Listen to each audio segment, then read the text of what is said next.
चलिए अपने स्टार्ट कर रहे हैं इनकम टैक्स। लास्ट लेक्चर में पीजीबीपी वाला टॉपिक चल रहा था,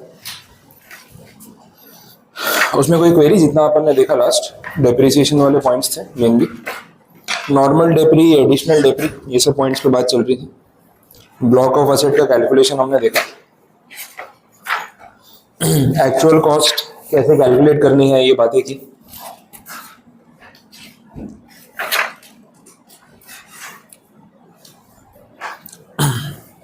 अनएब्जॉर्ब डेप्रिसिएशन, एसएलएम, ये सारे पॉइंट्स हमने देखे थे। तो इसमें कुछ क्वेरी है, कुछ पूछना है या तो क्लियर है सारे टर्म्स। चलो नए टॉपिक स्टार्ट करते हैं।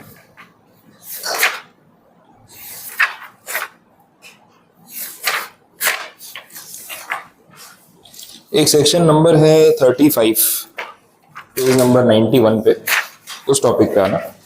कुछ छोटे और सिंपल सेक्शंस हैं, कवर करते हैं। चलो section number 35, it is related to scientific research. ठीक है, अब साइंटिफिक रिसर्च वाला जो काम है वो किस तरीके से चलता है और किस चीज़ का डिडक्शन यहाँ पे दे रहे हैं वो आपको समझना है। बहुत सारे बिजनेसेस ऐसे हैं जो रिसर्च एंड डेवलपमेंट के बिना आगे बढ़ नहीं सकते। और ऐसा नहीं होगा कि आपने एक बार कोई प्रोडक्ट बना दिया, लाइफ टाइम तक वही चल रहा है। इनोवेशन जो है वो रिक्वायर्ड है। जैसे टेक्नोलॉजी वाली इंडस्ट्रीज हैं, तो IT industry, technology industry, electronic goods, इसमें इनोवेशन कुछ ना कुछ करते रहना जरूरी है। ऑटोमोबाइल इंडस्ट्री में इनोवेशन नेसेसरी है। फार्मास्यूटिकल में आपको नई नई चीज़ें, नई नई मेडिसिन ढूंढनी पड़ेंगी जो कॉस्ट इफेक्टिव भी हो और इलाज भी कर सके। वैसे तो ये सारी एंटिटीज जो है, कॉस्मेटिक इंडस्ट्री है, ये लोग भी लगे रहते हैं इस चीज़ में कि भाई रिसर्च डेवलपमेंट जो है वो चलता रहता है।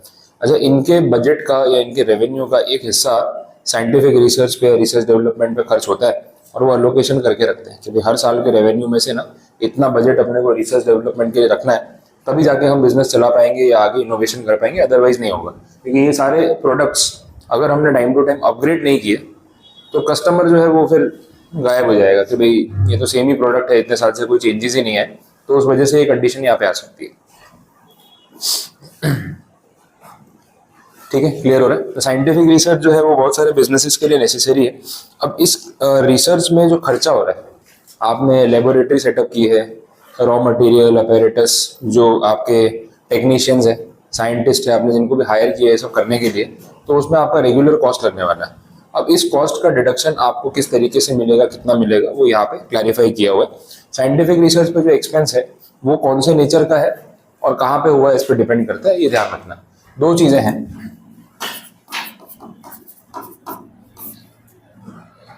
स्लो चल रहा है।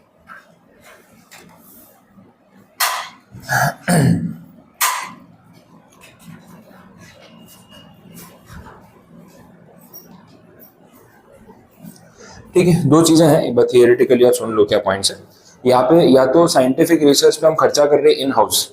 इन हाउस का मतलब है कि हमारी खुद की एंटिटी में हमने रिसर्च डिपार्टमेंट सेटअप किया हुआ है, वहां पे खर्चा हो रहा है। दूसरा ऑप्शन जो है इसके अलावा वो ये है कि आप साइंटिफिक रिसर्च खुद नहीं कर रहे, लेकिन आप किसी और इंस्टीट्यूशन, किसी कंपनी, किसी एसोसिएशन को आप पैसा कॉन्ट्रीब्यूट कर रहे हो फॉर साइंटिफिक रिसर्च पर्पस।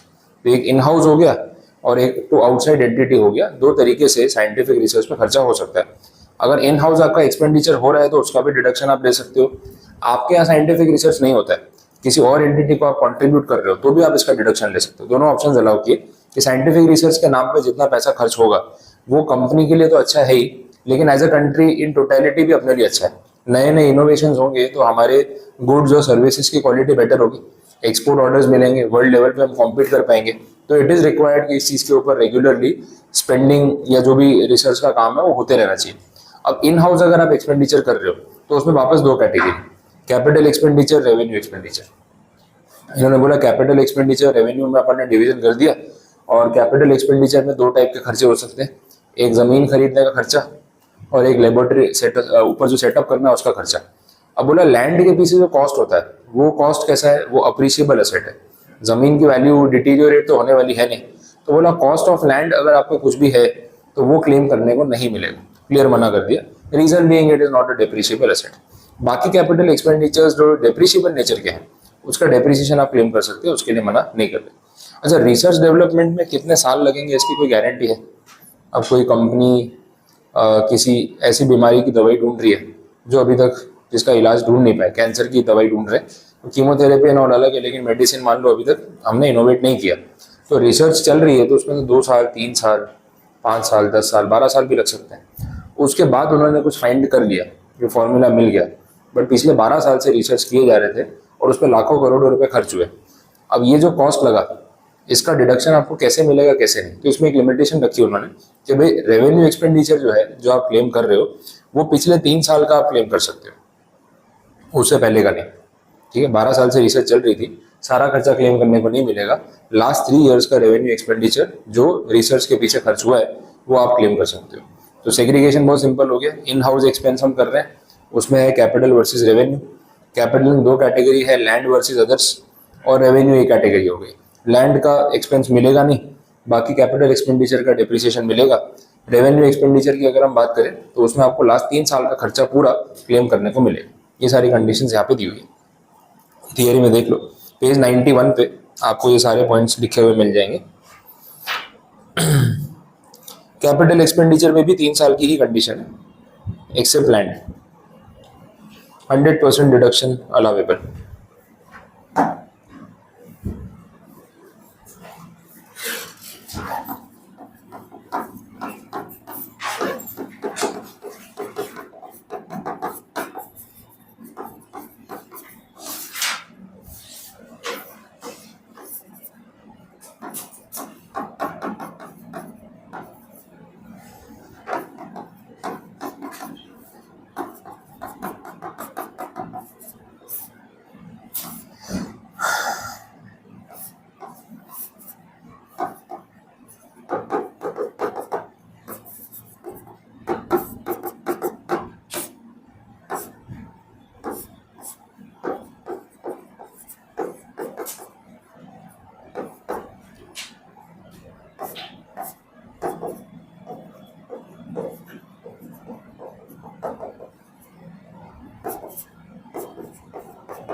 इस तरीके से इसको आप डिस्ट्रीब्यूट कर सकते हो, याद रखने में इजी रहेगा।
बोलो, समझ आया?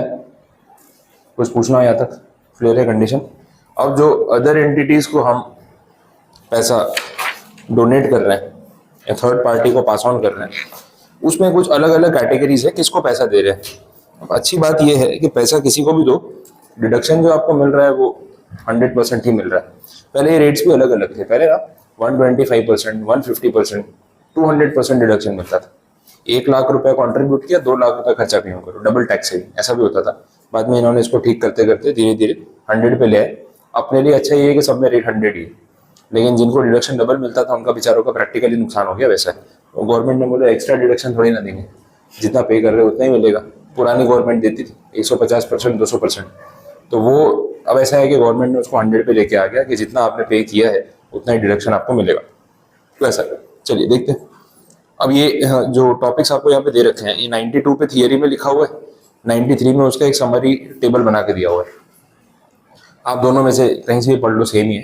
टेबल इजी रहेगा लास्ट डेट पे, क्योंकि पॉइंट्स उतने के उतने ही, कोई ज़्यादा फर्क नहीं है। अब पेज 93 पे जो सेक्शंस आपको दिए हैं वहां से देख लो। सबसे पहले subsection 1 clause 1, revenue expenditure incurred on scientific research related to assessee's business. ये इन हाउस हो गया, आपने अपने खुद के बिजनेस के लिए रेवेन्यू एक्सपेंडिचर किया। काफ़ी ज़रूरी होता है, कॉस्मेटिक इंडस्ट्री में भी होता है भाई, क्या कंपोनेंट्स यूज़ करने हैं कॉस्मेटिक्स बनाने के लिए, वो मैटर करता है। अब कितनी बार वो स्किन एलर्जी वाला इशू हो जाता है, कितनी बार रॉ मटेरियल महंगा भी पड़ता है, और भी बहुत सारी चीज़ें होती है जो उसमें यूज़ होती है। बहुत बार एनिमल से रिलेटेड प्रोडक्ट्स भी यूज़ होते हैं कॉस्मेटिक इंडस्ट्री में ना।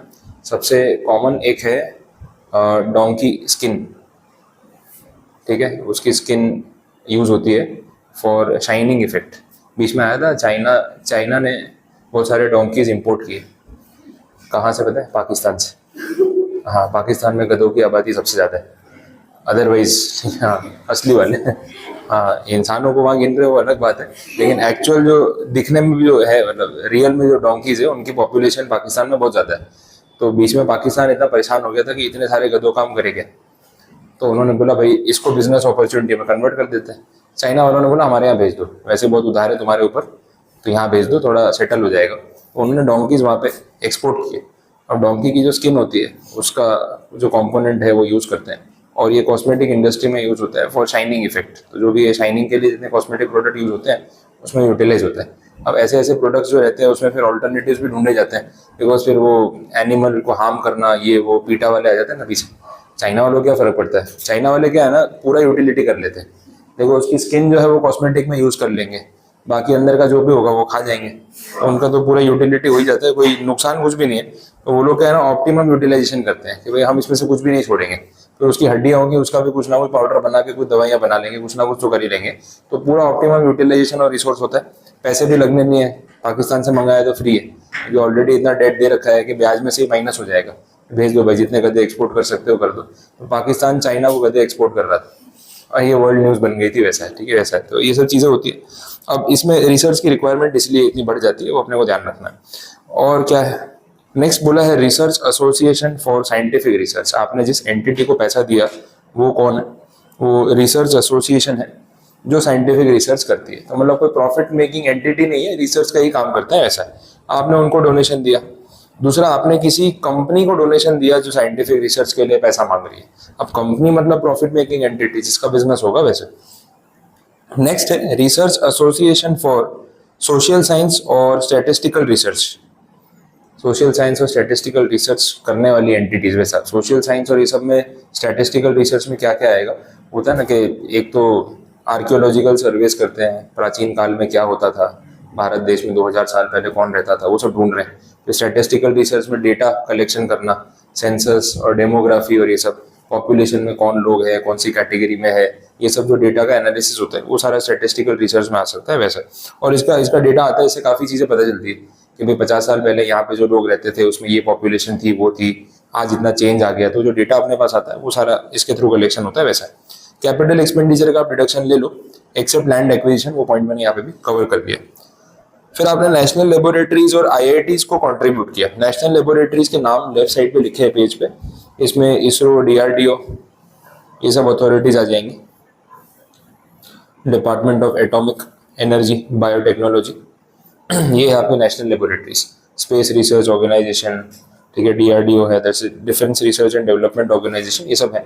तो इनको रिसर्च करने के लिए बहुत पैसों की जरूरत पड़ती है। अपना चंद्रयान, मंगलयान, ठीक है, और अलग अलग मिसाइल्स जो बन रही है उसके लिए फंडिंग चाहिए। तो वो अगर आपने कंट्रीब्यूट किया तो उसका डिडक्शन भी आप यहाँ पे ले सकते हो। आईआईटीज को कंट्रीब्यूट करने का जो रीज़न है वो ये है कि आईआईटीज के अंदर भी लेबोरेटरीज होती है, क्योंकि इंजीनियरिंग स्टूडेंट्स हैं, फाइनल ईयर में उनको प्रोजेक्ट्स मिलते हैं, उनको बहुत सारे एक्सपेरिमेंट्स करने पड़ते हैं, तो उसके लिए अगर आपने फंडिंग दी है तो भी आप डिडक्शन यहाँ पे ले सकते हो। तो बड़ी कंपनीज इसमें डिडक्शन लेती हैं और आईआईटी में लेबोरेटरी सेटअप करती है। कंट्री के लिए अच्छा भी ना, स्टूडेंट्स इनोवेशन करते हैं, कुछ नया इनोवेट करते हैं, तो उससे उनका भी ग्रोथ होता है और कंट्री का भी ग्रोथ होता है वैसे। तो ये पब्लिक पॉलिसी के हिसाब से किया जाता है। और नेक्स्ट बोला है ऐसी कंपनी जो बायोटेक्नोलॉजी वाली कैटेगरी में इन्वॉल्व है, ठीक है, वो अगर कुछ एक्सपेंडिचर करे साइंटिफिक रिसर्च पे तो 100% डिडक्शन मिलेगा।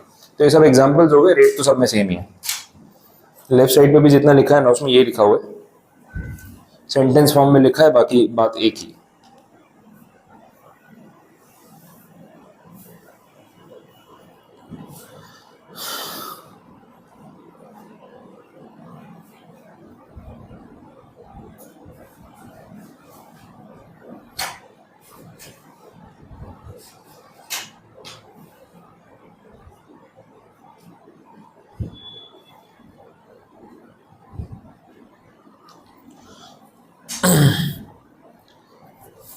चलिए, तो ये 35 सेक्शन पूरा कंप्लीट।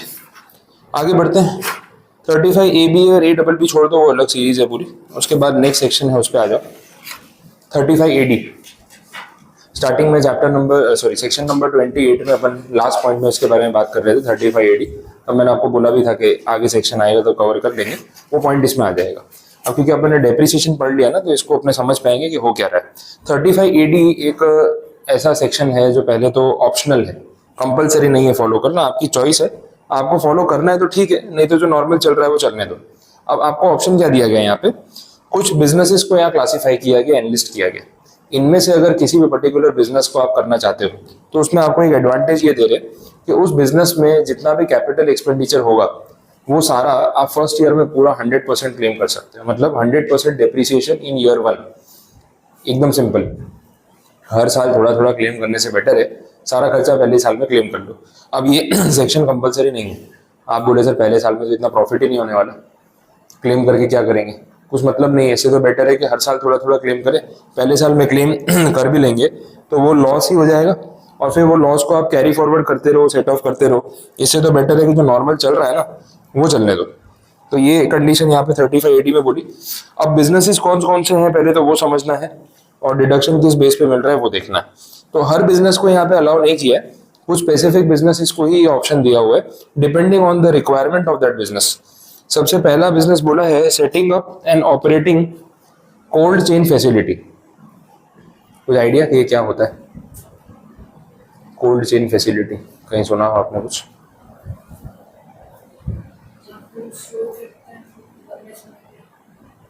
गुड स्टोरेज, हाँ कोल्ड स्टोरेज ही है वो। Cold chain facility actually cold storage है। बहुत सारे प्रोडक्ट्स जो है आप गोडाउन में स्टोर करते हो तो गोडाउन टेम्परेचर स्पेसिफिक रखने पड़ते हैं, because her product normal temperature पे स्टोर नहीं किया जा सकता। जैसे आपके जो डीप फ्रीज वाले जितने भी ये प्रोडक्ट्स आते हैं, ठीक है, अब मिल्क प्रोडक्ट्स हो गए, आइसक्रीम प्रोडक्ट्स हो गए, पनीर और ये सब जो फ्रोजन फूड आता है, तो फ्रोजन फूड आपके फ्रीजर में रखा है वो ठीक है। आप डीमार्ट में रिलायंस में लेने गए तो भी वो फ्रीजर रखा होता है इसके अंदर उसको रखते हैं, बट कंपनी से बंद के वहां तक आने में भी तो उसको कहीं ना कहीं स्टोर करना पड़ता होगा। अब ट्रक में लेके आ रहे हो आप, इतनी गर्मी में तो वैसे ही खराब हो जाएगा। 2-4 घंटे में ट्रक में पड़ा रहा तो मेटल के कंटेनर में तो पहुंचते पहुंचते सारी चीजें बिगड़ जाएंगी। तो उसका जो ट्रक आता है वो भी कोल्ड स्टोरेज वाला टेम्परेचर कंट्रोल आता है। जो वेयर हाउस होता है पूरा वेयर हाउस भी टेम्परेचर कंट्रोल होता है, तो उस वेयर हाउस को हम कोल्ड चेन फैसिलिटी बोलते हैं। सेटअप करने में खर्चा ज़्यादा है, इलेक्ट्रिसिटी का सप्लाई। अच्छा, वहाँ पे पावर कट नहीं हो सकता, 4 घंटे लाइट चलेगी, खत्म हो गया सारा स्टॉक। आपके घर पे लाइट जाती तो फ्रिज में फिर आपने देखा आइसक्रीम की क्या हालत होती है, पूरा मिल्क शेक बन गया होता है। और थोड़ी देर के बाद तो पता नहीं ऐसी कंडीशन में होती है वो आइसक्रीम के देख के खाने का मन भी नहीं होता। तो आइसक्रीम में आता है आपका पाम ऑयल, वेजिटेबल ऑयल। एक बार आइसक्रीम अगर फ्रीजर में मेल्ट हो गई उसके बाद जम भी जाती तो भी खाई नहीं जाती वो, क्योंकि ऑयल अल्टीमेटली। आप आइसक्रीम को मेल्ट करके देखो, फिर आपको पता चलेगा कि उसके अंदर कंपोनेंट क्या यूज हो रहा है, और फिर आपको देख के लगेगा हम क्या खा रहे हैं। फ्रोजन डेजर्ट, ठंडी आइसक्रीम होती है मालूम नहीं पड़ता कि ऑयल है, जमा हुआ ऑयल खा रहे हैं और कुछ नहीं। जब मेल्ट हो जाती है तो उसका टेक्सचर होता है ना, उसकी स्मेल होती है, उससे मालूम पड़ता है कि यार कुछ खराब चीज़ खा रहे हैं हमने। तो जितनी भी आइसक्रीम प्रोडक्ट्स हैं, हम जो लोगों को अवेयरनेस आ गई है ना वो लोग अवॉइड करते हैं कि भाई मिल्क बेस वो तो अच्छा है, ऑयल वाली नहीं चाहिए। अभी तक के इंडियन पब्लिक को सस्ता चाहिए, सस्ती आइसक्रीम चाहिए, भाई इतना ही पैसा देंगे तो सस्ते में तो फिर तेल ही मिलेगा। तो आप दूध की आइसक्रीम समझ के तेल खा रहे हो, ये प्रॉब्लम जो है वो होता है वैसा। तो ऐसे सब प्रोडक्ट्स जो है उनको प्रॉपर टेम्परेचर पे स्टोर करना जरूरी है, that is a cold chain facility. अब क्योंकि इसमें इंफ्रास्ट्रक्चर इन्वेस्टमेंट ज्यादा है, टेम्परेचर कंट्रोल वेयर हाउस है, तो उसमें आपका पैसा कितना लगेगा? अब इतना बड़ा फ्रिज बना रहे हो समझ लो, तो कितना कॉस्ट लगेगा? तो हर कोई ये करता नहीं है, लेकिन कोल्ड चेन फैसिलिटी की रिक्वायरमेंट बहुत ज्यादा है, बिकॉज प्रोडक्ट्स आजकल वैसे हैं जो लोग स्टोर करते हैं। इवन वेजिटेबल्स और फ्रूट्स भी स्टोर होते हैं, एप्पल, पोटैटो, ये सब जो चीज़ें हैं ये भी कोल्ड स्टोरेज में जाती है और कुछ दिन के बाद आराम से बेचो, कोई प्रॉब्लम नहीं है। तो वो फैसिलिटी जो सेटअप करेगा उसको 100% डिडक्शन यहाँ पे दिया गया है वैसे। Next, warehouse facility for agriculture produce. Warehousing की भी इंडिया में एक पॉइंट पे बहुत शॉर्टेज थी, शायद अभी भी अगर होगी तो मीडिया अब बताएगा नहीं, लेकिन पहले तो न्यूज़ चैनल पे आता था। गोडाउन्स नहीं थे, मतलब सरकार जो अनाज खरीदती है किसान से, गेहूं, चावल, ये सब, वो राशन कार्ड पे जो बढ़ता है वो फ्री फेयर प्राइस वाला, तो वो अनाज खरीदने के बाद सरकार के पास रखने के लिए गोडाउन नहीं थे इतने, तो खुले में पड़ा होता था, प्लॉट है खुला, उस पर रख दिया, अचानक से बारिश आ गई, तूफान आ गया, सारा अनाज सड़ गया।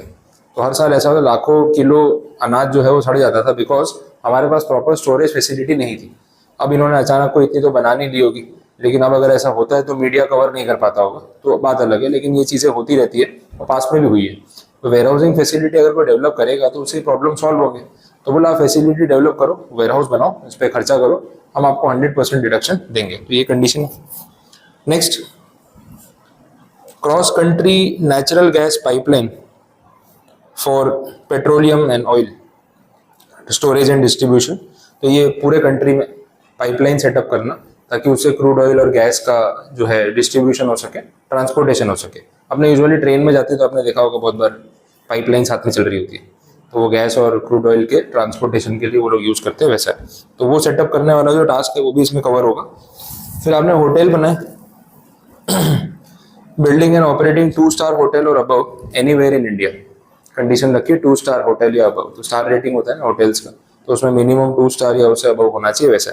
होटल की तो अब कमी नहीं रह गई है, ओयो आने के बाद तो गली गली खुल गए हैं, तो जहाँ छोटी मोटी जगह मिली नहीं लोगों ने होटल बना दिए, ओयो का बोर्ड लगा दिया, पता नहीं क्या ही कर रहे हैं, क्या ही चल रहा है। इतना तो टूरिज्म नहीं होता है शहर में, इतने होटल खोल रखे, तो वो सब थोड़ा काम अलग ही है। तो 2 स्टार होटल और अबव वाली कैटेगरी होगी और आप वो होटल बनाते हो तो उसमें 100% डिडक्शन आपको मिलेगा। नेक्स्ट है हॉस्पिटल, इसकी तो रिक्वायरमेंट बहुत ज़्यादा है। कोविड के टाइम पे पता चला हॉस्पिटल में बेड कितने कम है, और हॉस्पिटल में बेड को लेके फाइट है लिटरली। आप हॉस्पिटल में जा रहे हो इलाज कराने, एडमिट होना है, हॉस्पिटल वाले बोल रहे जगह नहीं है। वो सोच रहा है ये कैसी बात हुई, जगह नहीं है? तुमने हाँ भाई नहीं है जगह, अनलिमिटेड बेड थोड़ी है, पब्लिक देखो कितनी है, हॉस्पिटल कितने हैं और लोग कितने हैं। अब ज़्यादा लोग बीमार पड़ने शुरू हो गए तो उनको कहाँ केटर करेंगे, तो वो प्रॉब्लम आती है। अब यूजुअली ऐसा है कि नॉर्मल क्वांटिटी में लोग बीमार हो रहे हैं, रोटेशन में कोई ठीक हो रहा है, कोई बीमार हो रहा है, बेड मिल जाता है। लेकिन कोविड जैसा क्राइसिस आ जाए तो हम कितने रेडी है उसके लिए, वो तो हमने देख लिया। फिर उनको मेकशिफ्ट हॉस्पिटल्स बनाने पड़े। अपन ने उस टाइम पे देखा बड़े बड़े जो ये बैंक्वेट हॉल्स और ये सब भवन बने हुए हैं, उसमें सबने टेम्पररी उन्होंने पार्टीशन करके और वैसे बेड्स बनाए, बिकॉज हॉस्पिटल्स में उतनी जगह नहीं थी। तो ये एक बड़ा सीरियस इशू है। इसने बोला हुआ है कि अगर आप हॉस्पिटल सेटअप कर रहे हो तो उसमें 100 से ज़्यादा बेड्स होंगे तो आपको डिडक्शन मिलेगा। अब कोई हॉस्पिटल बना रहा है, वो सोच रहा है 70-80 कैपेसिटी में बना दूँ, तो फिर उसको एक कंडीशन पता चलेगी, थोड़ा पुश कर लेगा कि चल ना 80 तो सोच ही रहते, 101 कर देते हैं। इससे क्या होगा, अपने को डिडक्शन पे पूरा जल्दी मिल जाएगा अगर यूज करना है, और बेड्स बढ़ जाएगी। तो क्वांटिटी को थोड़ा सा बढ़ाने के लिए ऐसी कंडीशन रखी गई है। तो जिन बिजनेसेस की रिक्वायरमेंट ज्यादा है ना, उनको यहाँ पे टारगेट किया गया, वैसे समझना है, कॉमन सेंस है।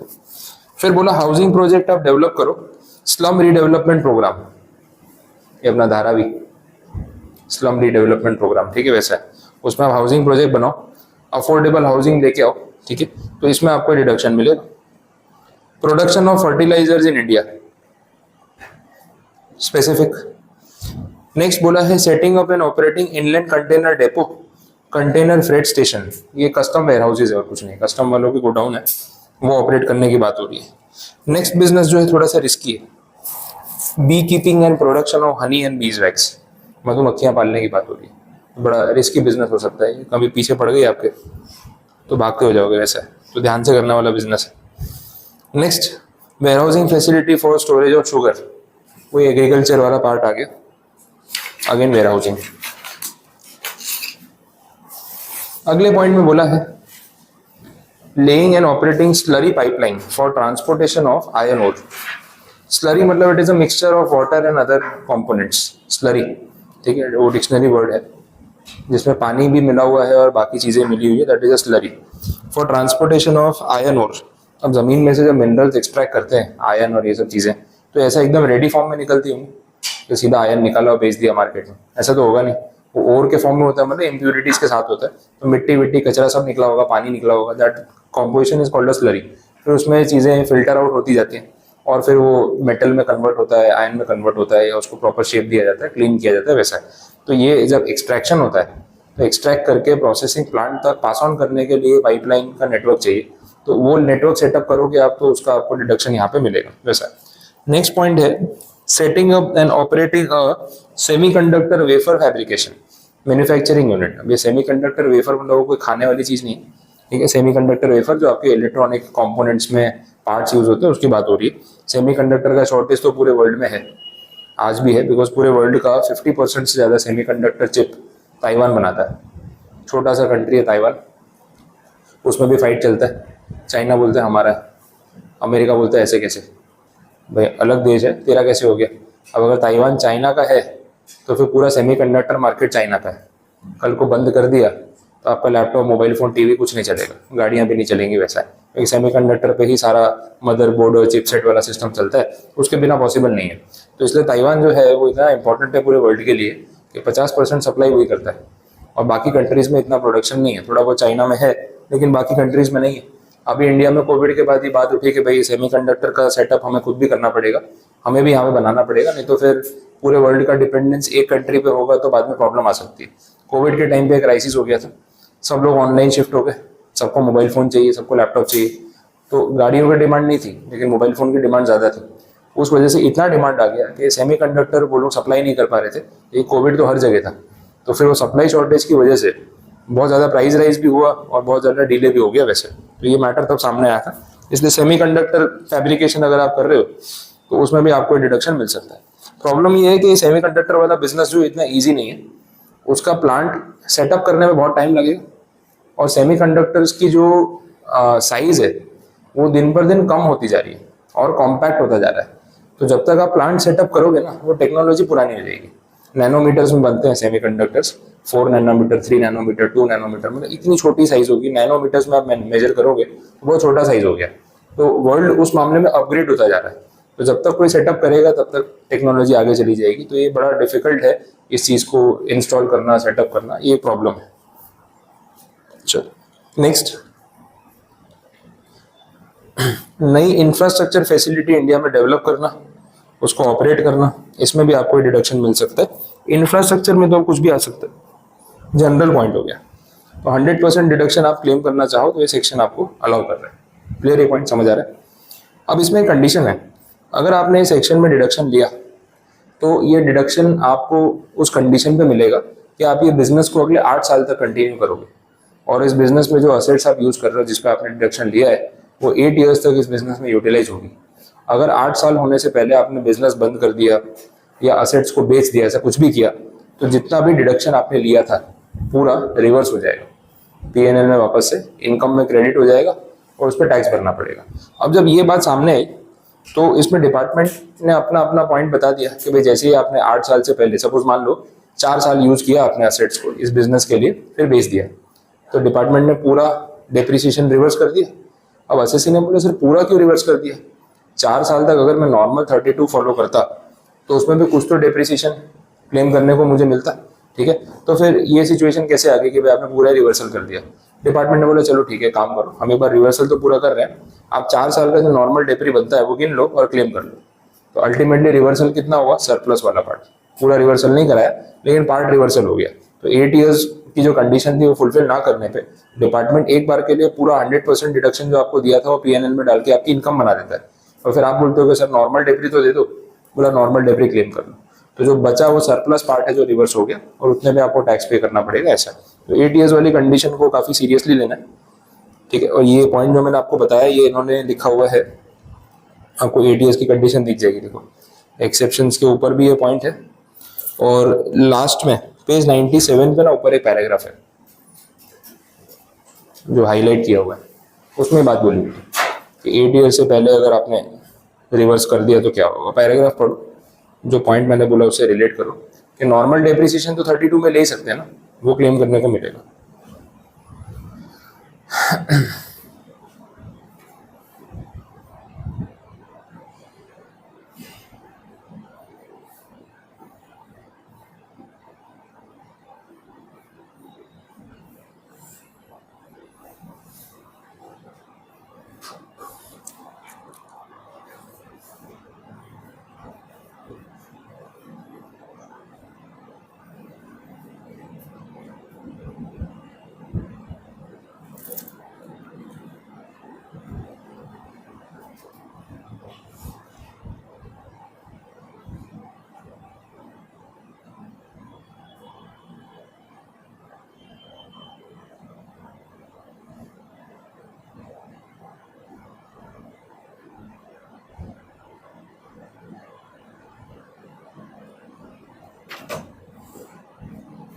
बोलो, बात समझ आई? ठीक है, तो ये कंडीशन हो गई। इसमें बाकी पॉइंट्स वही बोले हुए कि आपको अगर पेमेंट करना है तो कैश में 10,000 रुपये से ऊपर नहीं करना है, वो बात आपने ऑलरेडी देख चुके हैं। वैसे सेम कंडीशन जा रही है। 35AD एक पूरी शॉर्ट नोट टाइप का क्वेश्चन भी बन सकता है, थियरी के फॉर्म में भी आ सकता है, तो थोड़ा ध्यान रखना। चलिए आगे बढ़े। अच्छा, उसमें नोट बोला था वो भी ध्यान दे दो। 115 BAC इसी सेक्शन का लास्ट पॉइंट। इसमें ऐसा बोला है कि अगर आपने 115 BAC ऑप्ट किया तो 35AD नहीं मिलेगा। और बाकी एक्सेप्शंस में एक्विजिशन ऑफ लैंड वाला पॉइंट तो सेम था, उस पर 35AD मिलेगा नहीं। गुडविल पे भी डिडक्शन अलाउ नहीं करते। 35AD is not applicable on goodwill. ये सिर्फ टेंजिबल असेट्स पे होता है, जिसकी लिस्ट अपन ने देखी। बोलो, क्लियर हो रहा है? इसके बाद कुछ छोटे छोटे सेक्शंस हैं, एक एक लाइन वाले। 35CCA expenditure by way of payment to associations and institutions for carrying out rural development programme. ठीक है, ऐसी एसोसिएशंस को आपने पैसे दिए जो रूरल डेवलपमेंट प्रोग्राम करती हैं, जिससे गांव-गांव में कुछ ना कुछ फैसिलिटीज जो है प्रोवाइड की जाती है। वैसा है तो अगर ऐसा कुछ है तो उसमें भी आप खर्चा पूरा क्लेम कर सकते हो। रूरल डेवलपमेंट के लिए सेंट्रल गवर्नमेंट बहुत सारी स्कीम्स निकालती है। अब डेवलपमेंट के नाम पे कुछ भी हो सकता है। वहाँ पे आपने वॉशरूम्स बनवा दिए, गाँव में आपने टेलीविजन लगवा दिया, इलेक्ट्रिसिटी का प्लांट लगवा दिया, ट्रांसफार्मर लगवा दिया जिससे बिजली आ सकती है। तो ये सब अगर आप खर्चा करते हो तो उससे क्या रूरल डेवलपमेंट होता है, सरकार का काम हो रहा है, सरकार आपको डिडक्शन दे रही है। वैसे तो सिंपल, आप खर्चा करो, डिडक्शन क्लेम कर लो, उससे ऊपर कोई कंडीशन इसमें नहीं। नेक्स्ट बोला है 35CCC expenditure on agriculture extension project. हाँ, एग्रीकल्चर एक्सटेंशन प्रोजेक्ट में भी काफ़ी सारी चीज़ें आती हैं। कुछ एग्जाम्पल जिसके ले सकते हैं कि एग्जैक्टली है क्या। सरकार ने एग्रीकल्चर को प्रमोट करने के लिए भी इनिशिएटिव्स लिए, जैसे हेल्पलाइन निकाली।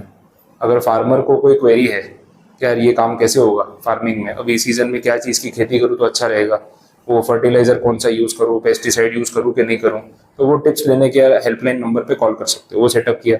फिर एक किसान टीवी सेटअप किया दूरदर्शन पे चैनल शुरू किया किसान टीवी। तो उस पर ना सारे फार्मिंग से रिलेटेड प्रोग्राम्स आते हैं कि भाई किसी को भी अगर जानना है उसके बारे में तो वो चैनल देख सकता है। अलग अलग प्रोग्राम से नॉलेज शेयरिंग हो और कुछ नहीं है। तो किसान टीवी लॉन्च कर दिया। फिर सरकार को बोला कि सर गांव में टीवी तो है नहीं, किसान सारे गांव में रहते हैं, गांव में टीवी नहीं है, तो किसान टीवी देखेगा कौन? बोले हाँ प्रॉब्लम तो है। तो बोले गांव में टीवी लगवा देते हैं। बोले सर बिजली भी नहीं है, टीवी चलेगा कैसे? तो बोला पहले बिजली का इंतजाम करो। तो जितने गाँव में इलेक्ट्रिसिटी आ गई है उन सारे विलेजेस में टीवी लगवाने की बात हुई। अब हर घर में टीवी लगवाने जाएंगे तो महंगा पड़ जाएगा। तो उन्होंने क्या किया, गाँव में वो कम्युनिटी सेंटर जैसा होता है बनाया छोटा सा, उसमें एक टीवी सेटअप करके दे दिया। अब सारे गांव के लोग वहाँ बैठ के टीवी देख रहे हैं। अब किसान टीवी देखते रहो, सीखते रहो फार्मिंग, और उस हिसाब से आप काम कर सकते हो। वैसा तो ये सारी जो चीज़ें हैं एग्रीकल्चर को बढ़ाने के लिए, वो एग्रीकल्चर एक्सटेंशन प्रोजेक्ट्स में आती है।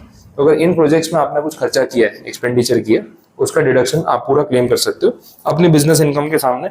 और लिमिट वही है 100%, उससे ऊपर मिलेगा नहीं। नेक्स्ट पॉइंट भी ऐसे ही, स्किल डेवलपमेंट पे खर्चा किया आपने, सरकार का स्किल डेवलपमेंट प्रोजेक्ट, जिसमें अभी CAG ने रिपोर्ट किया है कि भर भर के फ्रॉड हुआ है। ठीक है, तो उसी स्किल डेवलपमेंट प्रोजेक्ट पे अगर आपने भी खर्चा किया है तो आपको 100% डिडक्शन मिलेगा। 14,000 करोड़ का हिसाब नहीं है और मीडिया में कोई कुछ बोल नहीं रहा है। चलिए आगे बढ़ते हैं। 35D बड़ा सेक्शन है, अभी रहने दो उसको। नेक्स्ट सेक्शन देखो 35DDA, छोटे छोटे काफ़ी सेक्शन है, उसको कवर करते हैं। 35DDA amortisation of expenditure in case of voluntary retirement scheme, VRS। Now what is voluntary retirement scheme? Again companies के लिए बड़ी इंपॉर्टेंट स्कीम होती है। जो एम्प्लॉयज है ना, जो सीनियर एज ग्रुप में आ चुके हैं, उनको एक अर्ली रिटायरमेंट का ऑप्शन देती है कंपनी। तो देखो, आपके रिटायरमेंट की ऑफिशियल एज है 58 ईयर्स, 60 ईयर्स, आप अभी 52, 53, 54, 55 की रेंज में हो, आपको लगता है 5-7 साल के बाद वैसे भी रिटायर होना है, तो अगर आप अर्ली रिटायरमेंट लेते हो तो हम इसके लिए आपको एक कॉम्पनसेशन पे करने के लिए रेडी है। एक अच्छा खासा पैसा देंगे आपको, बट ऑन अ कंडीशन कि आप अर्ली रिटायरमेंट ले लो, हमारे यहाँ से जॉब छोड़ दो। आपको ऐसा है कहीं और जाके जॉब करनी तो कर लो, हमें उससे फर्क नहीं पड़ता है, लेकिन हमारे यहाँ से छोड़ दो और उसके बदले पैसे ले लो। अब इसमें कंपनी का फायदा क्या है, वो सोचने वाली बात है। अर्ली VRS देके, पैसा देके किसी को निकाल के क्या मिल रहा है? अब इसका एडवांटेज ये हो जाता है कि जो सीनियर स्टाफ है, एक फाइनेंशियल कैलकुलेशन है, सीनियर स्टाफ जो ऑलरेडी कंपनी में 20-25 साल से काम कर रहा है, प्रमोट होते होते उसकी सैलरी बढ़ गई होगी, तो हर महीने जो पैसा लेके जा रहा है वो अच्छा खासा अमाउंट है। दूसरा ये है कि एज के साथ उसकी एफिशिएंसी कम हो गई, लर्निंग एबिलिटी कम हो गई, तो उतनी एफिशिएंसी आती नहीं है जितनी एक यंग एम्प्लॉय में हो सकती है, और उसके बदले उसको पैसा भी ज़्यादा देना पड़ रहा है। इससे बेटर है कि वन टाइम एक अच्छा कॉम्पनसेशन दे के उसको रिटायर कर देते हैं। उसके बदले जो नया आएगा वो तो फ्रेशर होगा या थोड़ा कम एक्सपीरियंस्ड होगा, उसको कम सैलरी से स्टार्ट करवाएंगे, उससे काम भी ज़्यादा करवाएंगे, तो जितना इसको कॉम्पनसेशन दिया है वो उससे वसूल कर लेंगे। तो अल्टीमेटली कंपनीज इस तरीके से करती है, और बड़ी कॉमन स्कीम है VRS की। सबसे पहले अभी रिसेंटली VRS निकाला था एयर इंडिया ने, जब टाटा ग्रुप ने एयर इंडिया अक्वायर किया, तो एयर इंडिया को ठीक भी तो करना था, हालत भी तो खराब ही थी। अब एयर इंडिया में सारा सरकारी स्टाफ, सारे 50 साल के ऊपर के लोग। अब बोले यार, फ्लाइट अटेंडेंट वाले काम में तो यंग लोग चाहिए जो फास्ट हो, थोड़ा क्विक हो। अब एयर इंडिया में जाओ तो सारा फ्लाइट का स्टाफ पूरा सीनियर सिटीजन, 50+, तो उनकी काम करने की एनर्जी कम, एफिशिएंसी कम, और एयरलाइन वाले काम में थोड़ा सा लोड और थकावट ज़्यादा होती है। तो पहले टाटा वालों ने ऑफर कर दिया VRS, जितने भी 50+ या 45+ है, आप अर्ली रिटायरमेंट ले लो, पैसे लो और जाओ। अब उनके बदले यंग लोगों को लेके आ गए, उस वजह से जो है एफिशिएंसी बढ़ गई, और एयरलाइन की क्वालिटी जो है बेटर हो जाती है। वैसा है। और फ्लाइट में तो ये भी पंगा होता है वेट मैनेजमेंट का, मोटे लोग नहीं चलते फ्लाइट में, ठीक है, वेट का इशू आता है उसमें। नहीं, सही फैक्ट है ये मजाक की बात नहीं है, मतलब ऐसे किसी का बॉडी शेमिंग नहीं कर रहे कि वजन ज़्यादा है कम है, वो तो पर्सनल है।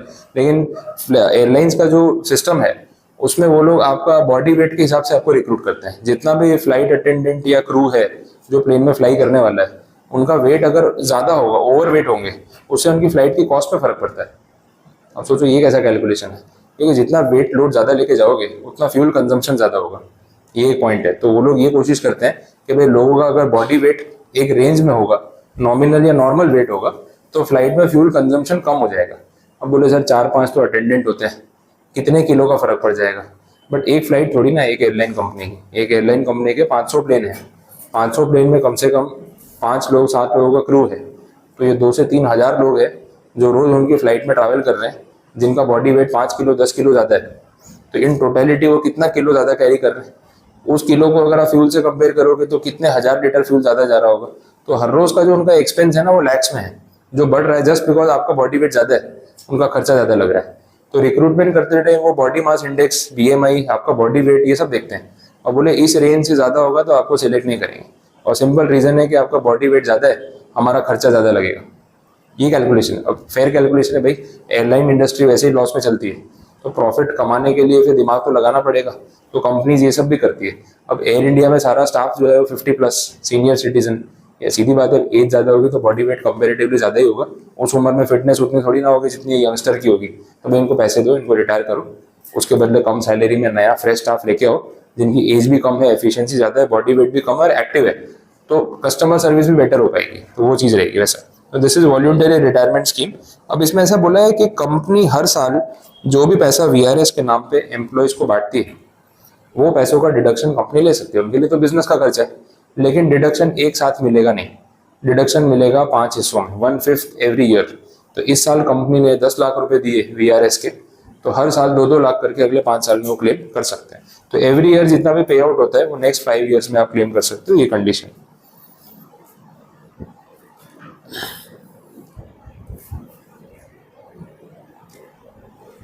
देख लो, अंदर का डेटा पढ़ लो, बड़ा सिंपल सा पॉइंट है।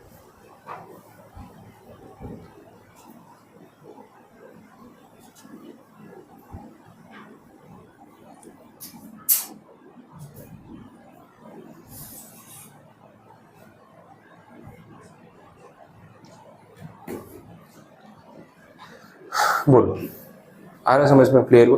तो छोटे छोटे सेक्शंस है, हर एक सेक्शन में एक पर्टिकुलर कंडीशन आपको मिलेगी और वो क्लेम करते जाना है। चलिए आगे देखते हैं। एक और ऐसा सेक्शन है मिसलिनियस टाइप का, सेक्शन नंबर 37।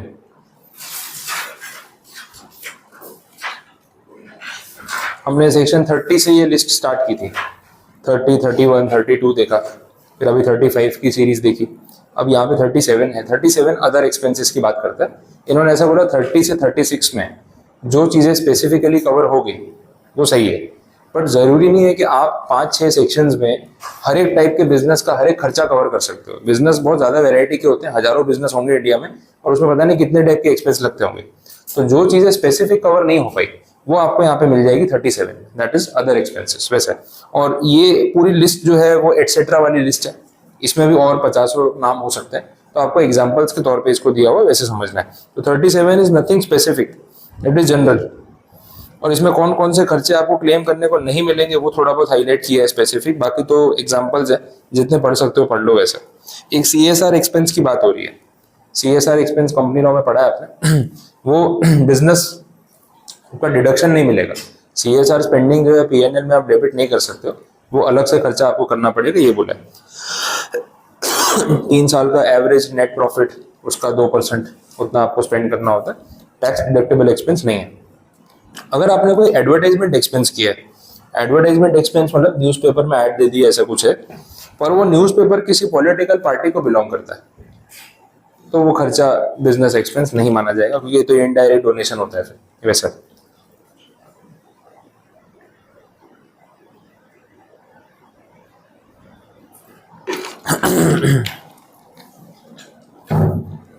ठीक है, बात समझ आ रही?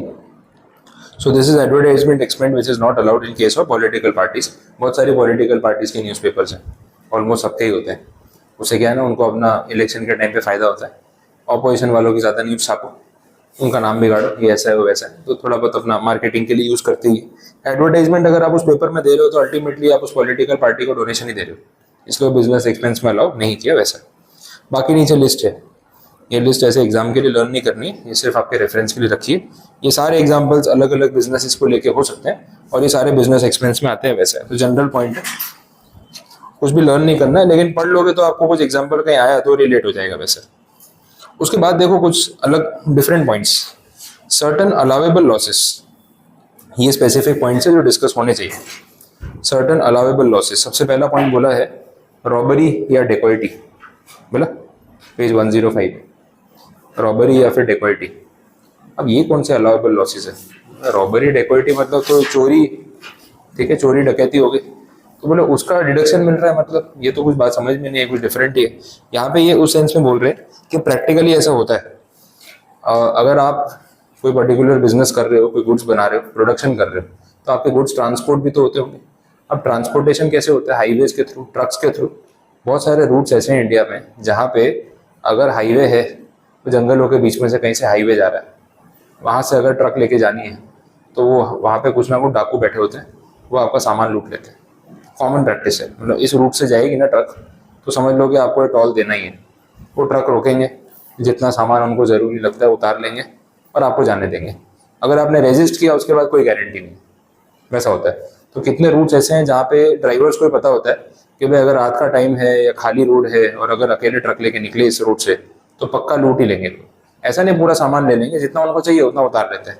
अब ये तो बिजनेस का एक्सपेंस ही हो गया ना, रेगुलर नुकसान है और इसमें कुछ कर नहीं सकते। तो कितनी बार केसेस में इनकम टैक्स डिपार्टमेंट ने ऐसे एक्सपेंसेस भी अलाउ किए जहाँ असेसी ने क्लेम किया है कि भाई इतना सामान तो रास्ते में लूट जाता है, चोरी होती है, हम कुछ नहीं कर सकते, देना ही पड़ेगा। तो बोला ये तो हमारा बिजनेस का लॉस है, तो क्लेम करेंगे, अलाउ किया। तो रॉबरी डेकोइटी वाला एक्सपेंस भी आपको बिजनेस में क्लेम करने को मिलता है। सोचो तो डिपार्टमेंट कितना रियलिस्टिक तरीके से काम कर रहा है, वो आपके सामने है। दूसरा बोला है एम्बेजलमेंट, थेफ्ट एटसेट्रा। एम्बेजलमेंट मतलब पैसों की चोरी, हेरा फेरी, इधर उधर। बड़े बिजनेसेस में ये भी एक फैक्टर होता है, जहाँ कैश का काम है, स्टाफ डिपेंडेंट, लेबर डिपेंडेंट काम है, कलेक्शन एजेंट के ऊपर डिपेंड होने वाला काम है, और जितने बड़े स्केल पे आप काम करोगे उतनी छोटी मोटी चोरियां होती रहेंगी। कैश कलेक्शन करना था, किसी को भेजा, उसने कैश कलेक्ट किया, भाग गया कैश लेके, अब ढूंढते रहो उसको। पकड़ा गया तो ठीक है, नहीं पकड़ा गया तो क्या करेंगे। तो ये सब जो चीज़ें होती है वो बिजनेस में एक पार्ट ऑफ द एक्सपेंस बन ही जाता है, तो वो सब आप क्लेम कर सकते हो, कोई ऑब्जेक्शन नहीं। नेक्स्ट है loss due to non recovery of advances. आपने एडवांस पे किया किसी को, तो ऑर्डर सप्लाई कर देना, उसने बाद में ऑर्डर सप्लाई किया ही नहीं और एडवांस का पैसा वापस भी नहीं किया, लॉस हो गया ना आपका। तो ये सब चीज़ें भी बहुत बार क्लेम करने को मिलती है। तो ये कुछ स्पेसिफिक सर्टन एग्जांपल्स हैं जो यहाँ पे बोले हुए हैं। बोलो यहाँ तक कुछ कंफ्यूजन? ठीक है,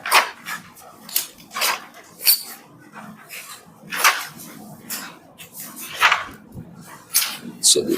तो काफ़ी सारे छोटे छोटे सेक्शंस तो अपन ने कवर कर दिए। अभी और कुछ फिर नया टॉपिक स्टार्ट नहीं करते, अभी बाकी सब सेक्शंस थोड़े बड़े हैं, स्टार्ट करेंगे तो टाइम लेगा। आई थिंक आज के लिए इतने सेक्शन काफ़ी हो गए, आपको पढ़ने के लिए भी थोड़ा टाइम तो चाहिए होगा। ठीक है, इतना रखते हैं, बाकी फिर रिमेनिंग कल कंटिन्यू करेंगे।